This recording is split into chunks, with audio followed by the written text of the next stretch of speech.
예수님은 바리새인들과 서기관들에게 고발당해서 로마 군인들에게 잡혀 신문을 받고 처벌받기 위해서 공회로 이동하십니다. 예수님의 제자들도 예수님을 따라 몰래 이동했습니다. 그런데 예수님은 지금 그때 당시에 최악의 죄목이었던 신성모독죄로 잡혀 들어가셨기 때문에 제자들은 내가 저 사람의 제자입니다 라고 밝힐 수 없었을 겁니다. 오늘 본문에 보니까 그때가 추웠던 때다라고 기록하고 있습니다. 그래서 많은 사람들이 예수님께서 공회 안에서 신문을 받고 나오기까지 그 뜰에서 기다렸다라고 이야기합니다. 그냥 그 뜰 앞에 있는 불에서 몸을 녹이면서 기다렸다라고 묘사하고 있는데요, 스산한 날씨에 모닥불 앞에 있는 그 베드로를 향해서 어떤 여인이 물어봅니다. 당신 지금 잡혀 들어간 그 예수의 제자 아니냐? 내가 저 사람을 따라갔던 거를 너가 그렇게 따라갔던 걸 내가 본 적이 있다라고 이야기합니다. 그러자 베드로는 아닙니다. 그럴 리가 없습니다. 나는 저 사람의 제자가 아닙니다. 그러자 옆에 있는 어떤 사람이 당신 제자가 맞는데 내가 볼 때 당신이 그 예수를 따라다니던 그 첫 번째 제자 아니야? 라고 물어봅니다. 그래서 베드로도 한 번 더 난 아닙니다. 난 저 사람은 제자가 아닙니다 라고 이야기합니다. 그렇게 계속해서 추궁하자 마태복음의 기록에 보면 예수님을 저주하면서 나는 저딴 인간을 모릅니다 라고 사도 베드로가 이야기하는 것으로 기록되어 있습니다. 그 말이 떨어지기 무섭게 아침딱이 꽃기요 하고 옵니다. 그때 베드로의 머릿속을 번쩍이며 스쳐 지나갔던 그 한 가지 생각, 그 한 가지 말씀이 있었을 겁니다. 그것은 요한복음 13장의 말씀인데요, 시몬 베드로가 이르되 주여 어디로 가시나이까? 예수께서 대답하시되 내가 가는 곳에 내가 지금은 따라올 수 없으나 후에는 따라오리라. 베드로가 이르되 주여 내가 지금은 어찌하여 따라갈 수 없나이까? 주를 위하여 내 목숨을 버리겠나이다. 예수께서 대답하시되 내가 나를 위하여 내 목숨을 버리겠느냐? 내가 진실로 내게 이르노니 닭 울기 전에 내가 3번 나를 부인하리라. 예수님께서 베드로의 배신을 이미 경고하셨고 이미 말씀해 주셨습니다.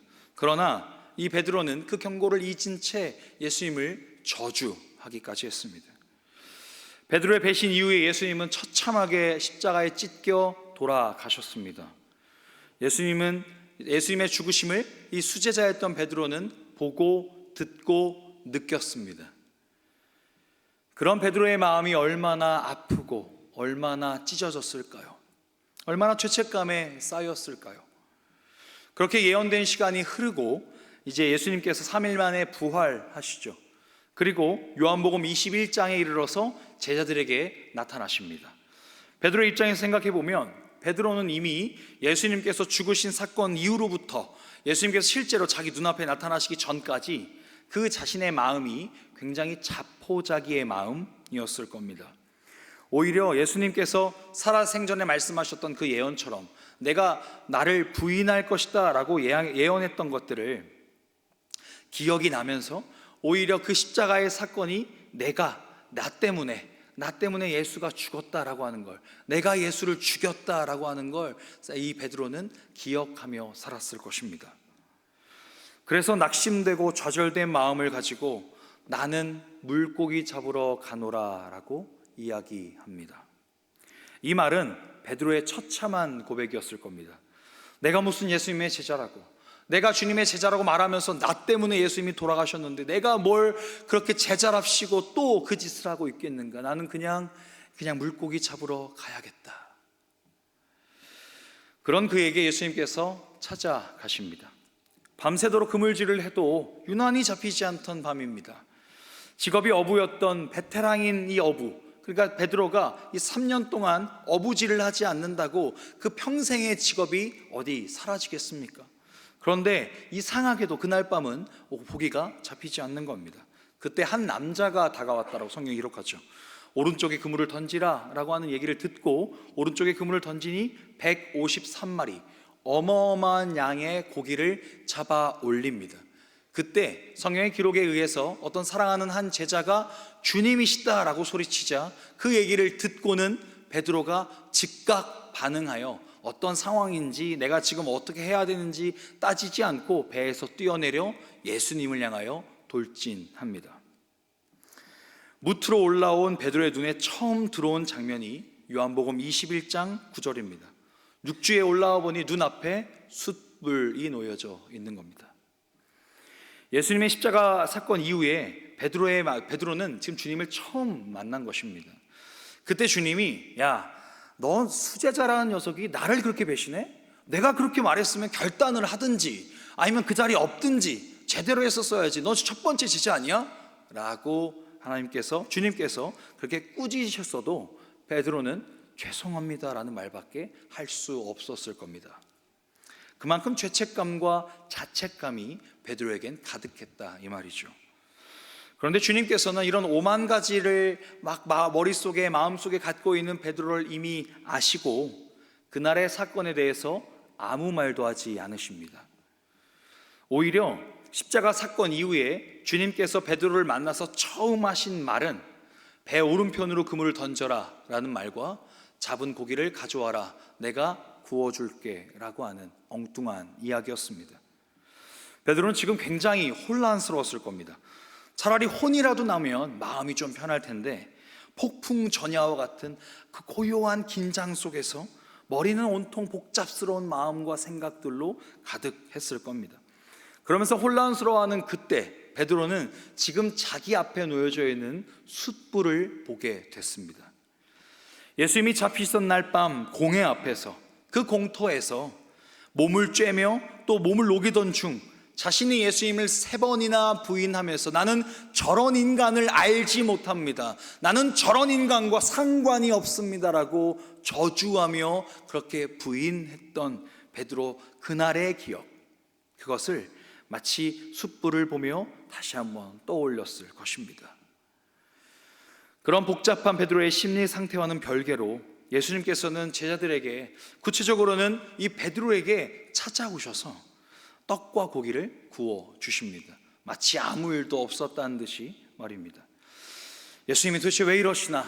그냥 차라리 꾸짖으시면 마음 편하겠거늘 왜 나에게 꾸짖지 않으시는 거지? 이런 복잡한 마음을 갖고 있는 그 상황에 베드로에게도 또 하나의 기억이 떠올랐을 겁니다.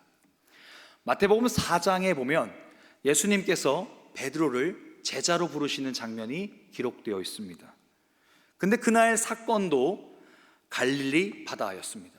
지금 예수님께서 숯불로 고기를 구워주고 계시는 그날의 그 장소도 디베레아 호수 곧 갈릴리 바다입니다.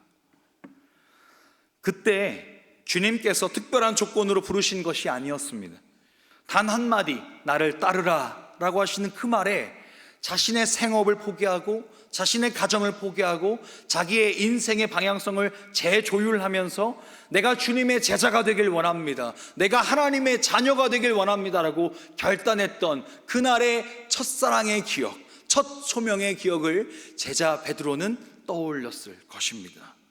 분명 그날 마태복음 4장에서 첫 번째 불렀던 그 장소에서는 자기는 정말 뜨거운 마음으로 주님께 그 콜링 앞에 응답했는데 오늘날 주님을 부인한 자책스러운 마음 가득한 존재가 되었다는 것, 이런 마음이 지금 베드로의 마음에 복잡스럽게 나타났을 것입니다. 베드로의 입장에서 한 번 더 생각해 보면 예수님의 첫 번째 부르심이 있었던 그 장소요, 자기가 제자가 되는 그 영광스러운 첫 소명의 장소에서 초심이 일어나고 또 초심이 잘 유지되고 정말 영적으로 부흥되며 이전과는 다른 제자의 모습으로 그 장소에 서 있었다면 너무나 좋았겠거늘 그렇지 않고 오히려 예수님을 저주하고 공회 앞에서 예수님을 모른다 했던 그 강렬한 숯불의 기억, 그 공회 앞에서의 기억이 지금 처음 부르심의 기억보다 더 강렬하게 지금 베드로의 마음에 자리 잡고 있었다라는 것이죠. 그런 베드로의 마음을 우리 주님은 다 아시고 제자들과 식사를 마치시고 베드로와 1대1의 대화를 나누시기 시작합니다. 성경은 마치 베드로와 예수님만 있는 것처럼 스포트라이트를 그렇게 내리쬐고 있습니다. 예수님이 베드로에게 물어보시죠. 내가 나를 사랑하느냐? 예 주님, 내가 주님을 사랑합니다. 그렇게 3번 고백합니다. 한글 성경으로는 너무나 감동적인 신앙 고백입니다. 그런데 여기서 헬라어 성경을 보면 우리는 그 원어가 다르다는 것을 보게 됩니다. 예수님이 처음 너가 나를 사랑하느냐라고 하실 때 그 사랑이라는 단어를 아가파오라고 하는 원어를 쓰시는데요, 아가페의 사랑, 신적인 사랑으로 너가 나를 사랑하느냐라고 물어보시거든요. 그런데 그 질문에 베드로는 예 주님, 내가 주님을 필레오 합니다. 필레오, 필로스라고 하는 단어는 친구 간의 우정, 스승에 대한 존경, 그런 마음입니다. 그러니까 아가페의 사랑과는 조금 더 떨어지는 그런 마음이겠죠. 너가 나를 신적인 사랑, 정말 내가 너를 사랑하듯 너가 나를 사랑하느냐라고 물으신 아가페의 질문에 예 주님, 저는 주님을 스승으로 존경합니다 라고 고백한 겁니다.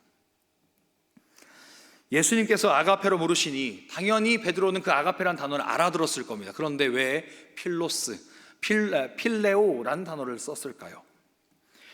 베드로의 마음은 예수님을 3번이나 부인하고 어떤 예수님을 저주했던 그 죄책감과 자책감에 빠져서 더욱이 자신 때문에 예수님이 죽으셨다라고 하는 그 마음이 지금 부끄럽고 죄송스러운 마음으로 갖고 있다라는 것이죠.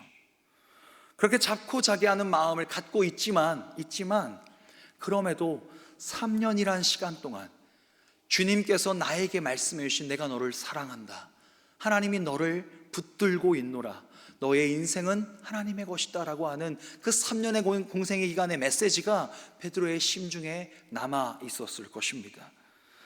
그 뜨거운 신앙의 기억이 적어도 아주 희미하지만, 아주 무뎌져 있지만 그 처음 부르셨던 첫 소명의 기억이 베드로에게 남아있기 때문에 베드로는 최선을 다해서 고백한 것입니다. 예 주님, 내가 아가페 사랑으로는 답할 수 없으나 내가 주님을 존경합니다. 그런데 이게 내 최선의 고백입니다. 그때 비로소 예수님께서 나를 따르라 라고 말씀하십니다. 베드로에게 찾아가신 예수님, 그것도 첫 번째 부르셨던 그 첫 번째 부르심의 그 장소로 찾아가셔서 베드로의 마음에 첫사랑의 기억을 떠올리게 하시며 지금 숯불의 기억으로 얼룩되어진 그 베드로의 마음을 다시 회복해 하시길 원하시는 그 주님이 베드로에게 물어보시는 겁니다. 너가 나를 사랑하지 못한다 고백할지라도 내가 너를 사랑하노라. 그리고 너의 그 사랑이 다시 첫사랑으로 나와 함께 사랑하자. 하나님께서 그렇게 다시 한번 첫 번째 콜링을 한 번 더 해주시는 겁니다. 온 마음을 다해 삶을 바치겠다고 고백했던 그 첫사랑의 장소에서 말입니다. 사람을 낚는 어부로서 부르심을 잊은 채 나는 그냥 다시 일상의 자리로 그냥 고기나 낚으러 갈랍니다 라고 고백했던 그 베드로에게 내가 너에게 첫 번째 주었던 그 사명을 잊지 마라. 그 강렬한 신앙의 기억을 다시 회복하길 원한다. 그 기억으로 내가 너에게 분부한 모든 것을 가르쳐 지키게 하라. 볼지어다 내가 너의 세상 끝날까지 너와 항상 함께 있을 것이다. 그것이 하나님의 소명이었고 하나님께서 베드로를 향하여 주신 사명이고 베드로는 훗날 그 사명을 끝까지 다했다. 신앙전승이 기록합니다. 사도행전 15장 전까지 베드로는 굉장히 활발히 움직입니다. 오히려 사도행전 15장 이후로 사도 바울이 왕성하게 활동하기 전까지 사도 베드로를 통하여 사도 바울이 더 왕성하게 움직일 수 있는 기틀을 베드로가 짜줄 수 있었고 베드로는 끝까지 베드로 전후서를 남기며 이 교회 공동체를 섬기며 살아갑니다. 그러다 교회 전승에 의해선 마지막에 십자가에 거꾸로 달려 죽습니다. 나도 주님처럼 십자가의 정자세로 죽을 수 없습니다. 나는 그런 영광을 얻을 수 없습니다 라는 말과 함께 나를 십자가에 거꾸로 달려 죽게 하십시오 라는 얘기로 그렇게 십자가에 거꾸로 달려 순교했다. 성경이 그 성경 외에 역사가 기록하고 있습니다. 첫 신앙의 기억이 회복된 베드로였습니다. 그랬기에 가능한 삶이었습니다. 베드로는 그의 삶을 보면, 특별히 마가복음에 보면 베드로를 마치 바보처럼 계속 바보 모티브가 등장합니다. 그러니까 제자들인데 아무것도 몰랐더라, 베드로인데 여전히 모르더라, 베드로인데 깨닫지 못하더라, 그런 이야기가 계속 반복적으로 나오거든요. 그만큼 제자임에도, 예수님과 동행하고 있음에도 여전히 그냥 준비되지 않은 사람처럼 보이는데, 예수님의 첫 번째 부르심이 강렬하게 회복된 베드로, 십자가와 부활 사건 이후의 베드로는 정말 이전과는 다른 베드로의 삶, 이전과는 다른 제자의 삶을 살아가기 시작했다라는 걸 성경이 기록하고 있다는 것은 첫사랑의 기억, 그 첫 신앙의 기억, 주님이 부르신 첫 소명의 기억이 얼마나 강렬한 것인지를 밝히 드러내주고 있는 부분입니다.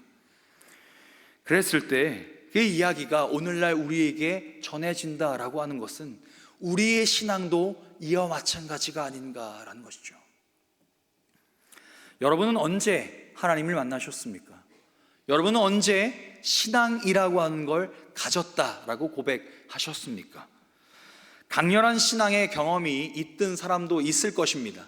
그런데 가랑비에 옷 젖듯 점차 그 신앙이 나에게 젖어 들어오신 분도 있을 것입니다. 어떤 그 양태는 상관이 없습니다. 그러나 어느 순간 내가 하나님의 자녀다, 내가 하나님께서 붙들어 주시는 인생이다, 내 인생 가운데 주인은 하나님이시다라고 고백했던 그때가 언제이십니까?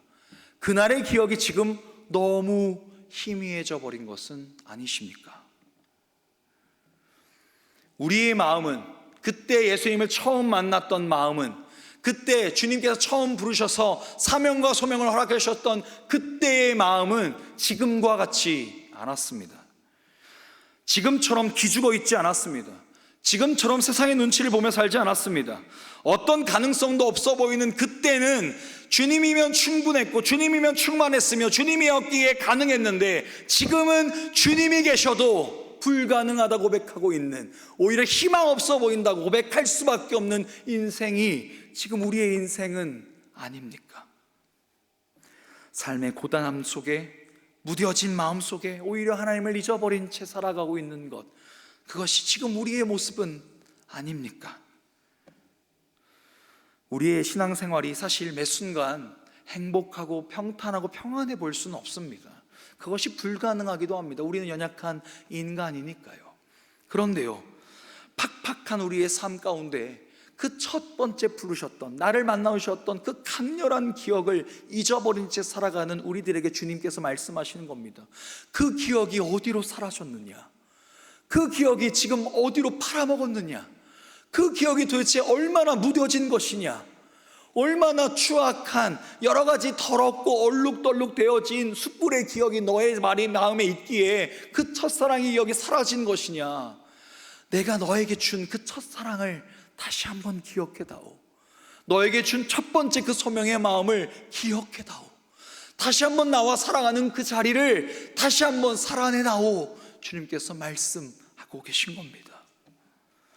사랑하는 불향기 교회 성도 여러분, 이 믿음의 고백과 이 믿음의 첫 번째 그 신앙의 회복들이 다시 한번 오늘 이 자리에서, 바로 오늘부터, 바로 나로부터, 바로 이 순간 이 자리로부터 결단되어지며 살아내어지시길 주님의 이름으로 축복합니다. 오늘 특별히 이 말씀을 묵상하면서, 오늘은 스승의 주일이기에 이렇게 설교의 결론을 맺고 싶습니다. 우리 다음 세대 교사들은 지금 아이들을 지금 이 순간에 양육하고 있습니다. 저출생으로 인한 교인의 급감은 우리 교회에서는 느낄 수 없을 정도로 정말 뼈저리게 교회가 없어지고 있습니다. 저희 목회자들, 동기 목회자들도 교회에서 쫓겨나는 일들이 비일비재해졌습니다. 성도가 없으니 교육자가 필요 없어진 상황이 되는 것이죠. 몇 년 전에 기독교교육연구소에서 발표한 자료에 의하면 한국교회에서 교회학교, 그러니까 이 장년 세대 이하에 있는 연령층이 있는 교회가 5% 내외랍니다. 그러면 우리 교회는 5% 안에 속해 있습니다. 그럼 할렐루야를 외치며 박수 쳐야 할까요? 우리는 경각심을 가져야 한다는 것입니다. 저희 불향기 교회는 매주 출석이 한 90여 명 정도 됩니다. 다음 세대가요. 90여 명 되는 아이들과 26명의 교육자들, 그리고 교사들이 우리 아이들과 함께하고 있습니다. 우리 아이들이 올바른 신앙의 기억, 하나님과의 그 만남의 순간들을 기억하고 또 세상에서 거침없이 담대하게 복음으로 살아낼 수 있는 방법이 무엇인지를 함께 가르치고 함께 배워가고 함께 세워가는 것이 지금 우리 교육부가 하고 있는 일입니다. 그리고 우리 교육자들과 우리 교사들이 감당하고 있습니다. 우리 아이들이 부서 예배에 참석하는 것이 얼마나 어려운지 잘 압니다. 혹시 이 자리에 나는 신앙이 없는데 우리 가정의 평화를 위해서 이 자리에 나오신 분이 계시다면 공감하실 겁니다. 신앙이 힘이 없는 아이들에게는, 이런 신앙의 기억이 없는 아이들에게는 풀향기 교회라고 불리는 이 건물, 이 장소, 이 구역 안으로 들어오는 것이 마치 게임의 던전 안으로 들어가는 것과 같을 겁니다. 미지의 세계죠. 들어가면 어떤 몬스터가 나올지, 어떤 악당이 나올지, 어떤 나를 해야 할 사람들이 나올지 모르는 그런 미지의 세계 말입니다. 우리 아이들에게는 생소하고 어색한 감정이 들 수밖에 없습니다. 이미 불편한 마음을 가지고 예배당으로 들어갔습니다. 풀키즈, 틴즈, 빌더스. 사실 키즈는 우리 아기들은 우리 엄마 아빠랑 같이 하니까 정말 어떤 거부함이 없을 수 있습니다. 근데 빌더스부터는 뭔가 마음의 부담을 갖게 된다는 거죠. 그런 마음을 가지고 들어갔는데 갑자기 내 옆에 있는 어떤 애가 내가 알지도 못하는 음으로, 내가 알지도 못하는 걸 노래로 부르고 있답니다. 근데 그 아이가 갑자기 눈물을 흘리더랍니다. 그럼 그 아이의 마음이 갑자기 심장이 뛰기 시작합니다. 여기는 무엇을 하는 곳인가? 그리고 앞에서 어떤 마이크를 든 오랫동안 말을 하는 어떤 남자가, 어떤 그 전도사라 불리는, 목사라 불리는 어떤 사람이 마이크로 막 통성기도를 하자고 주여 삼창을 외치며 막 기도 인도를 하고 있는 겁니다. 우리 아이들의 마음엔 여기는 분명 이단 사이비가 분명하다라는 생각이 들 수밖에 없다는 겁니다. 그랬을 때 예배를 마치고 이제 집으로 돌아가는 길에 부모님이 아이들에게 물어보죠. 오늘 예배 잘 드렸어? 아이들의 대답은 대부분 그렇습니다. 그냥 그랬어. 사실 솔직하게 얘기하는 건 이상했어, 다시 안 오고 싶어 라는 이야기일 겁니다. 그런 반응을 하는 자녀에게 대수롭지 않게 야, 전도사님한테 잘해야지, 야, 교사 선생님한테 잘해야지, 친구들이랑 잘 어울려야지 라고 하면서 계속 그 공간을 또 내보는 건 우리 아이들은 죽음의 길을 걷고 있는 것과 마찬가지로 불안함을 경험한다라는 것이죠. 그랬을 때 이 아이들에겐 이성적으로 정말 버티기가 힘든 상황이 됩니다.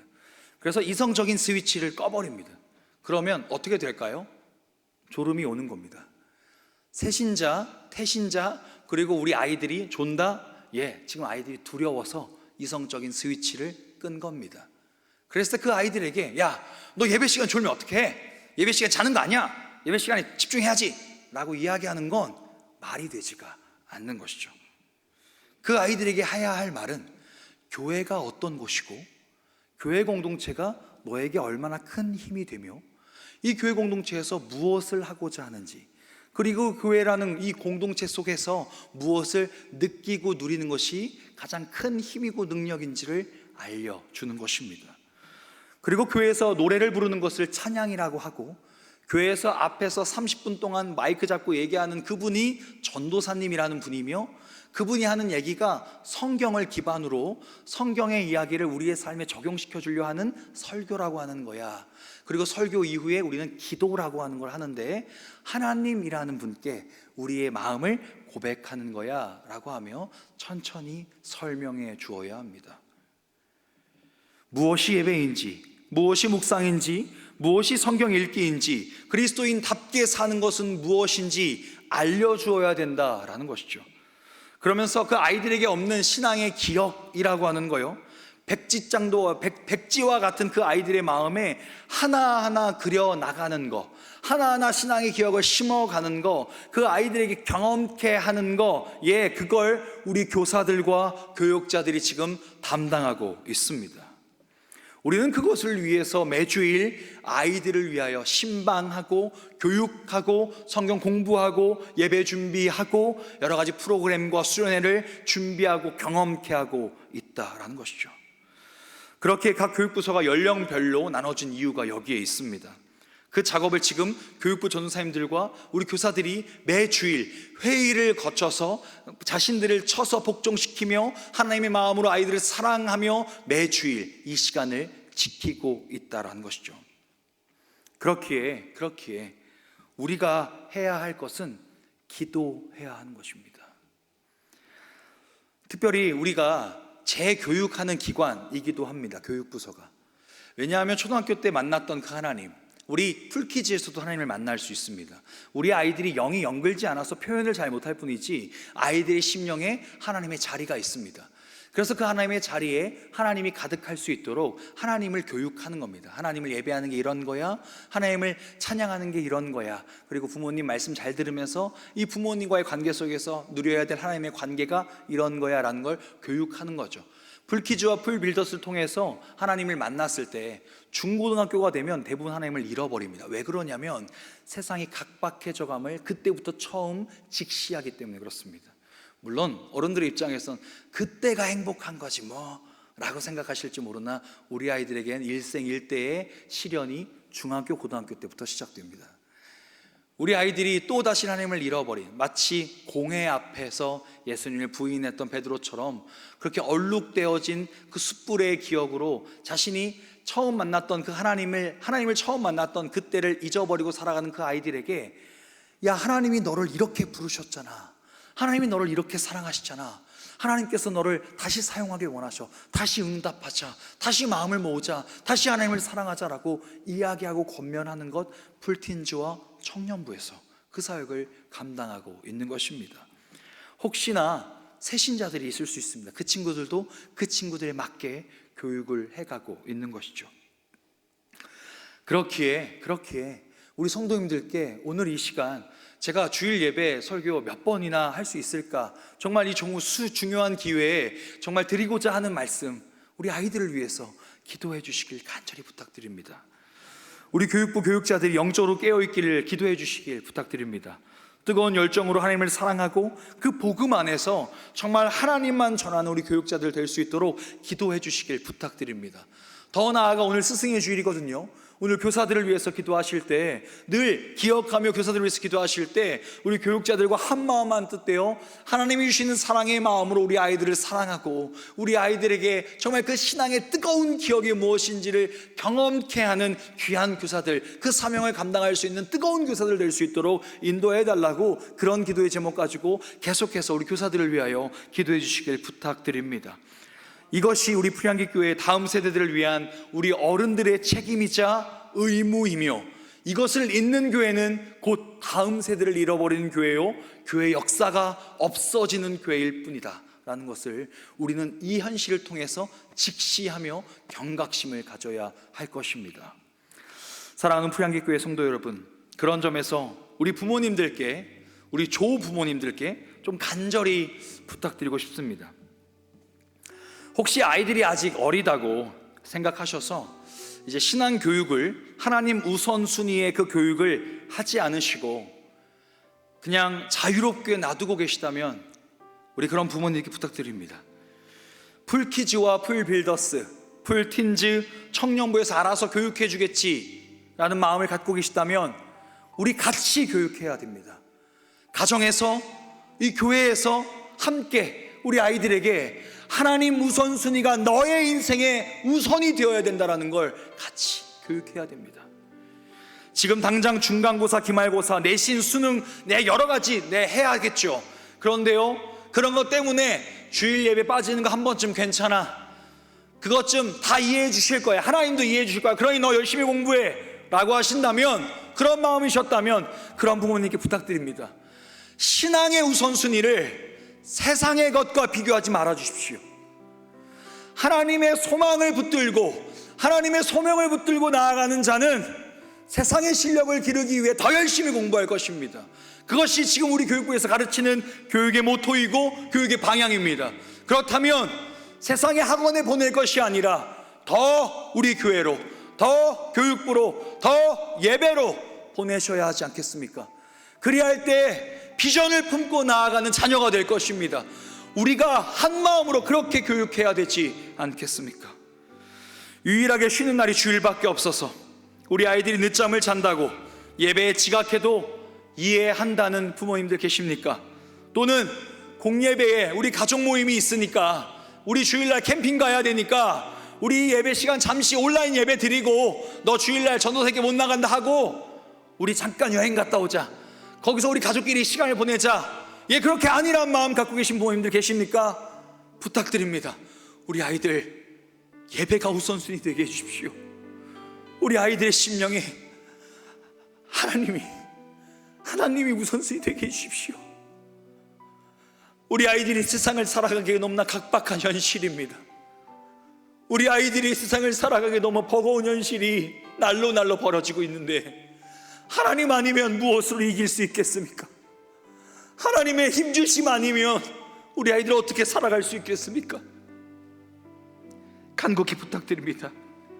부모님의 마음과 세상의 타협으로 이번 한 번쯤이야라는 일상에서는 허용하지 않는 그 신박한 이해와 타협, 그것을 신앙의 기억과 맞바꾸지 말아 주십시오. 저희 교육자들도, 우리 모든 교사들도 온 힘 다하여, 최선을 다하여 우리 다음 세대를 양육할 것입니다. 그리고 그 아이들에게 신앙의 기억을 심어줄 수 있도록 매주일 모든 프로그램과 수련회 가운데 최선을 다할 것입니다. 그러니 사랑하는 우리 부양기의 모든 부모님들, 모든 조부모님들, 우리 아이들에게 하나님을 심어주십시오. 특별히 제가 2달 전에 교육총괄로 보직이 바뀌었죠. 제가 교구를 담당하다가, 우리 2교구 담당하면서 우리 파주족에 있는 교구들을 담당하다가 이제 2달 전부터 교육총괄과 청년부원 담당하면서 보직이 바뀌었습니다. 그러면서 전폭적으로 좀 사역을 하기 위해서 전수조사를 해보았습니다. 우리 아이들 가운데 나오지 못하는 아이들이 왜 나오지 못하는가, 그리고 나오는 아이들 가운데 정말 온전한 신앙이 있는 아이들이 몇 되는가, 그냥 서류로만 본 것이 아니라 직접 그 현장을 방문하면서 2달간 시간을 보내왔습니다. 그런데요, 너무나 안타까운 건 프량이 교육부 아이들 가운데 어쩔 수 없이 교회에 나오지 못하는 아이들이 너무나 많다라는 겁니다. 여러 가지 상처가 있어서, 여러 가지 아픔이 있어서 나오지 못하는 아이들도 있었고, 교회에 대한 거부감이 뿌리 깊게 있어서 교회를 나가기 싫어요 하면서 부모님께 반항하는 아이들도 있었고, 그리고 장기 걸석하는 아이들뿐만 아니라 나오는 아이들 가운데 하나님을 아직 모르는 아이들이 너무나 많더라라는 겁니다.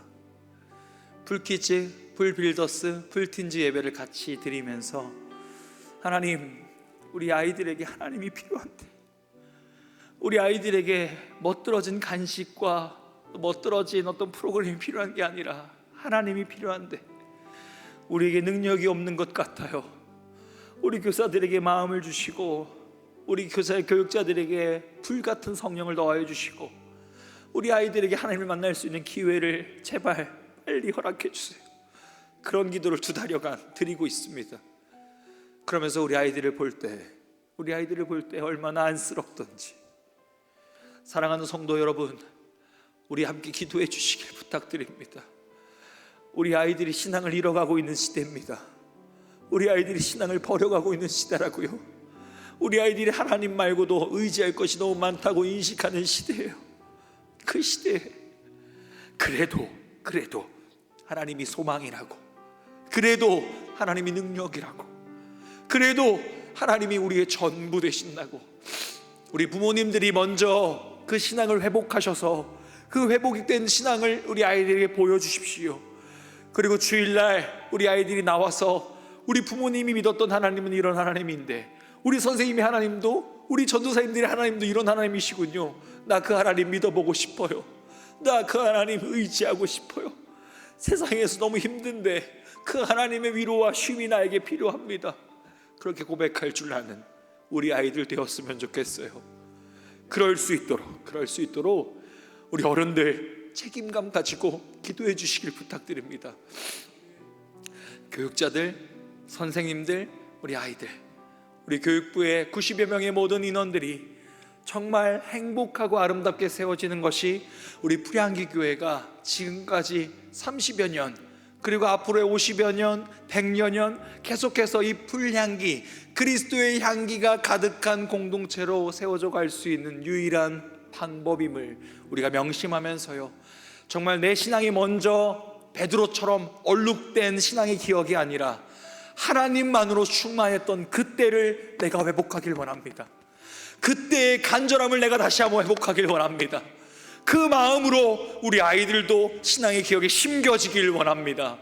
그렇게 기도할 줄 아는 우리 모든 불향기, 그리스도의 향기가 가득한 우리 모든 성도님들 되시길 주님의 이름으로 축복합니다.